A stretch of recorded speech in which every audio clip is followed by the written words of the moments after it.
Okay, let's talk about the Colonial Pipeline attack once more.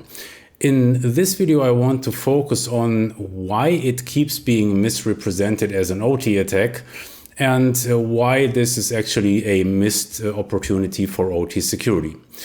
So first I need to convince you that it actually wasn't an OT attack. And guess what? I have designed a very simple and very reliable test that allows you to determine if something is an OT attack or not. And here's the test. Ask yourself, would the situation have been any different if Colonial didn't have any digital OT? No, it would not have been any different. Isn't that strange? If Colonial had only manual operations throughout their whole pipeline and all related systems, the outcome would have been identical. And that tells you something. You can also, it tells you that it wasn't an OT attack. You can also apply the same test to other incidents. So for example, the Shamoon attack in Saudi Arabia. Would the outcome have been any different if they didn't have any digital OT? No, would have been identical. Or the ransomware attack against Maersk or Norsk Hydro. It wouldn't have been different because OT was not attacked. In other words, if they didn't have any OT, digital OT, still the same thing. And this also gets us to the interesting observation. If you look at all the OT security vendors who claim, well, if this shows that they need our stuff. You will also understand that this is a totally bizarre proposition because it alleges that those vendors would actually have some knowledge about the actual security posture of Colonial, which they certainly don't. So they're just alleging if they had used our unidirectional gateways, then the attack wouldn't have happened. How would you know? You don't know if they actually have unidirectional gateways or if they only had used our ICS detection product. How do you know that they don't use an ICS detection product or threat intelligence or whatever? So let's ask, why is this attack being misrepresented to such an epic proportion? And I think you will find an answer if you go back a little bit in history. So follow me on my historical insight here, on my history lesson on OT security. Back a couple of decades ago when the whole field was invented. And when we did manage to convince a broader public, including the vendors, well, this is real, this is something that you have to address, then vendors started to build up positions for OT security experts. And the funny thing was, back in those days, that the major objective of those OT security representatives for the large vendors, their major objective was to downplay the whole thing, right? So no, we got it covered. Don't worry, this happens so rarely, and you'll be fine using our products. Then Stuxnet happened, and a broader public court of opinion was realizing, this is real, and we need to hire real experts. We need to invest in education, etc. So a couple of years later, we now have a decent workforce for OT security. Thousands of OT security experts, and then the hackers don't deliver. So now what happens when you have a determined workforce of experts and they are ambitious to make a difference? Then the hackers don't deliver. So this is a typical case where your expectations and your motivations don't match reality. And as we know from psychology, using a concept which is called cognitive dissonance, what usually happens is that you don't readjust your expectations, your perception, etc. But you try to readjust reality. Like, this is a sign, or this could have been that. So in other words, you are at risk of becoming superstitious. You link events that factually have nothing to do with your topic, like OT security, and you allege some connection there, like this would be a sign, where in reality there is no factual connection. And in severe cases, this can even become a delusion, a full-blown delusion, which we see in the case of the Colonial hack, unfortunately, in many cases, that people are convinced this is an OT attack, even though it has nothing to do with OT. So that is a full-blown delusion when you misidentify facts. So you are no longer looking at reality. You're just perceiving things in a way that have no factual evidence behind them. Finally, there are the sales representatives from OT security vendors who may or may not see through the problem. However, they just try to sell their wares in something that cannot be labeled differently than just a solid effort in snake oil salesmanship. And it's totally obvious, especially in the case of Colonial, where, as you know, OT security vendors have been pointing out, well, if they only had used our stuff. Well, you don't know if they already have something like that, something similar, okay? And if you're honest, you don't even care, right? Because you're just trying to use that as a vehicle, as an argument, to convince those who don't see through the whole topic, either because they don't have enough technical background or they just don't care enough. So this is classic snake oil salesmanship. And there is also a very simple reason for that. You know, if you look at the OT security product industry, and also including services even, the major thing that changed over the last couple of years is an enormous influx of venture capital. So, as you know, just recently, one of the OT security vendors increased their investment base to up to $250 million US. So I would imagine, I don't have any statistics on that, but probably there is today there is more than $1 billion US in venture capital in the OT security industry.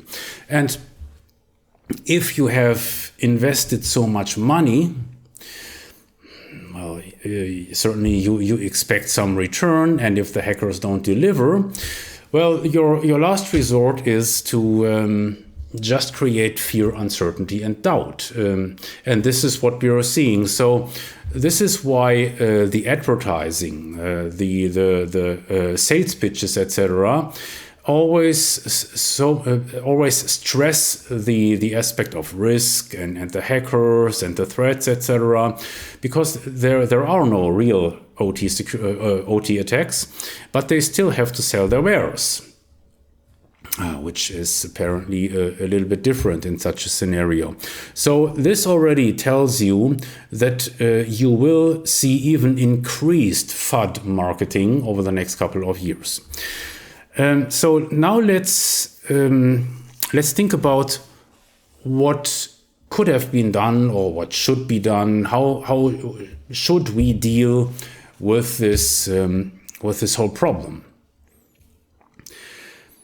So what we did see is a strong call for the government to help, to step in, because apparently this operator didn't do their job as far as OT security is concerned. So Big Daddy government has to step in, and they have to regulate this industry. So we see calls for regulation, as it is pointed out in this news piece here. Colonial Pipeline attack leads to calls for cyber regulations. Lawmakers, others say ransomware attack demonstrates need for enhanced security. And that's funny. This is why I've picked this article, because here the journalist makes a leap from security to regulation, which is totally nonsense. It's totally non-intuitive, because regulation is not the same as security. But some people struggle to understand this. Regulation can be totally counterproductive. The bizarre idea here is that the government is super potent, that it can do a much better job than the private industry, and that any regulation that they would come up with would solve the problem. And that is nonsense. It is blatant nonsense, especially if you consider that the government, they cannot even protect their own systems. Just think about the OPM hack that happened in 2015, where this was a breach of epic proportions, allegedly carried out by Chinese state hackers, where 21.5 million records, sensitive records of US military personnel were stolen. And this is from a government entity. So if the government is so potent, why don't they manage to secure their own systems? So that is totally counterintuitive, that regulation per se would save the day and would make the pipeline industry or any other critical infrastructure sector more cyber secure.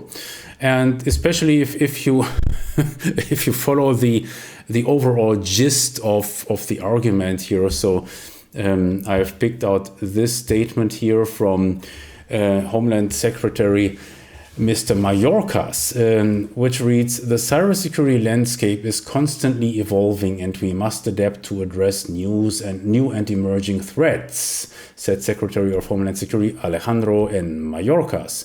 "The recent ransomware attack on a major petroleum pipeline demonstrates that the cybersecurity of pipeline systems is critical to our homeland security." Now, the funny thing is, this is just blatant platitudes. So I just predict that is not going to change the picture here. That is not going to move the needle.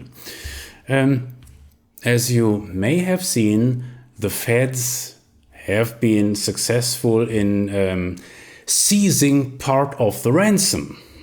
How fucking cool is that, right? And just in case you have not heard this, so the FBI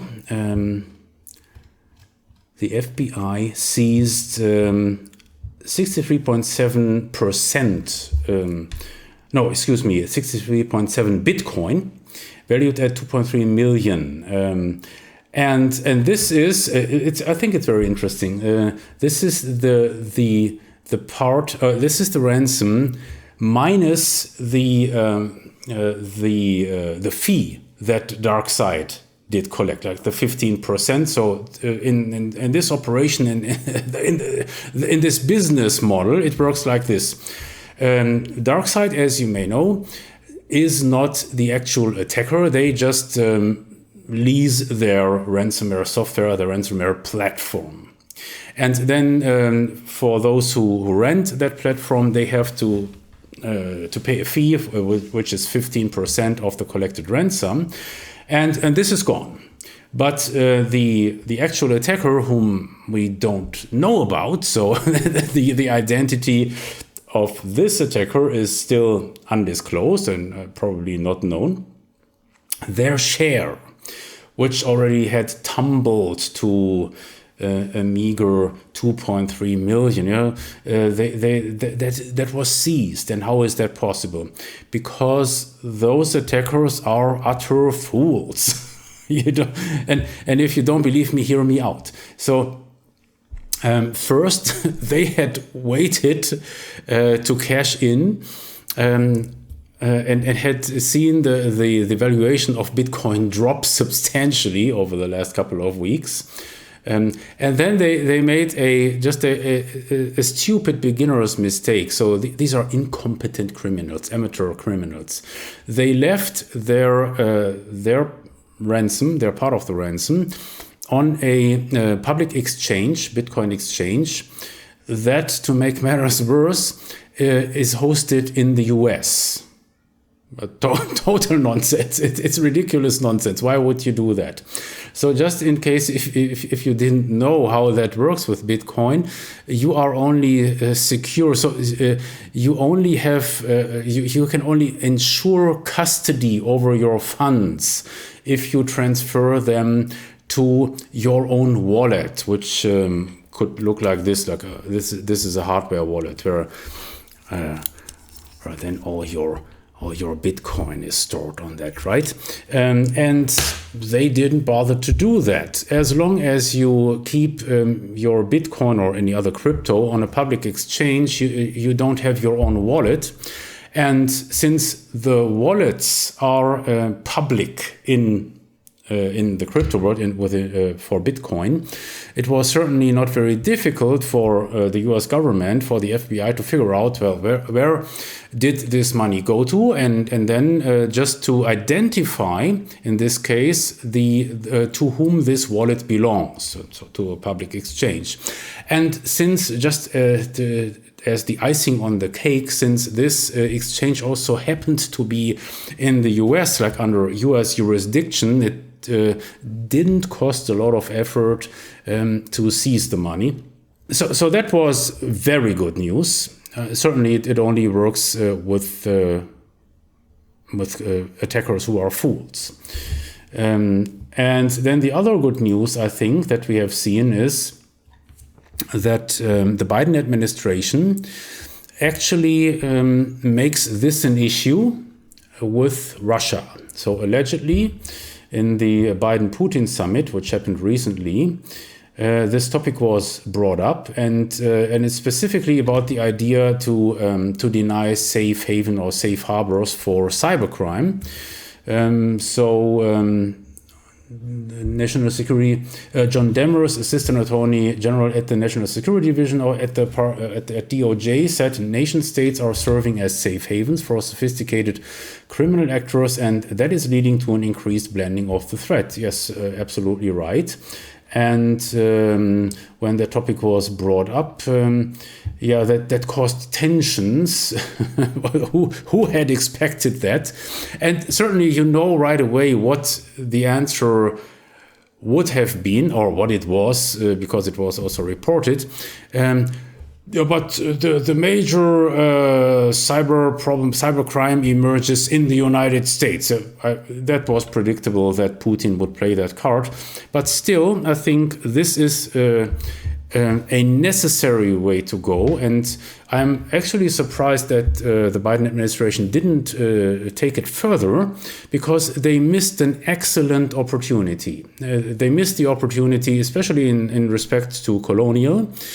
Since Biden canceled the sanctions on the Nord Stream 2 pipeline.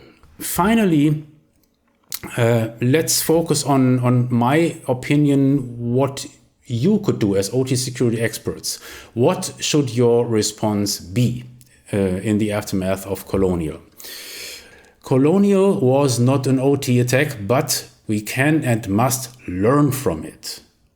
We must prevent ransomware attacks on OT by any means, like with full force. And I'll tell you what I mean by that. In respect to Colonial, we have learned first the infiltration vector used was insecure remote access. Now, what a fucking surprise is this? This is something that we have never heard before, right? Certainly it's wrong, because just recently with Oldsmar, the Florida water hack, same scenario. An insecure remote access point was abused, and this is how they got in. This is how they infiltrated.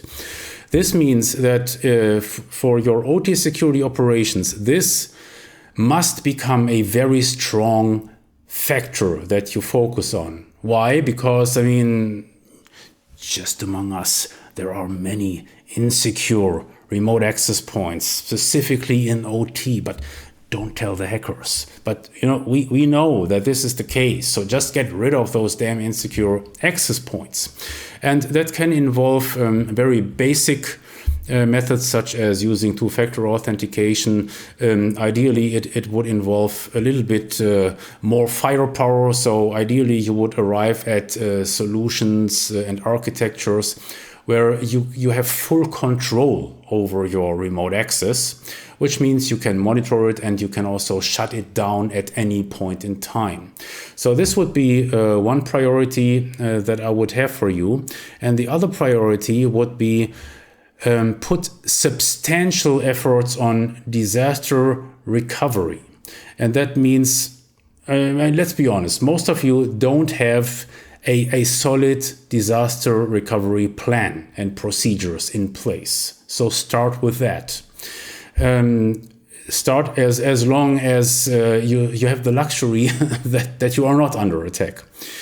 And then the second and also very important priority in that context is you have to drill your OT your disaster recovery procedures. What does that mean? I can tell you in very concrete language what that means. You tell your engineers, so this is our disaster recovery drill. Guys, so after you have identified all your critical systems, and we just assume you didn't miss any, right? So now we have a bunch of critical systems, and now you have to restore from scratch. Here are 20 or 50 virtual machines, and now restore those systems. And I hit the counter. I hit the stopwatch, right? So you're timing their performance. And what is most likely going to happen for the first exercises, it's going to take days, maybe even weeks, which will just show everybody in what deep shit you are in. So that would be totally typical. That would be nothing extraordinary. And then as you progress, you want to arrive with your drills at a performance that matches your targets. And those targets can be defined, for example, by your business continuity risk managers. They can tell you, we will be losing like X million US dollars every hour or minute or whatever that might be for your organization. And our target for recovery would be, let's just say 4 hours or could be 12 hours, depending on the organization and depending on the extent, etc. So that is what you want to do. And that would put you, once that you have managed and demonstrated that you have arrived at that target level, then you are best prepared for the first initial steps on how to deal with a ransomware attack. Certainly then there are other things that should follow, like making your network architecture even more secure, etc. But again, this is what I suggest you to prioritize. First, focus on the insecure remote access points, and second, do your disaster recovery to perfection, which is something that virtually no organization has done in the past. And then that results in these extraordinary long recovery times. And it also has the unpleasant side effect that organizations tend to actually pay the ransom. And as long as they pay the ransom, this organized crime business will flourish, and this is what we want to prevent.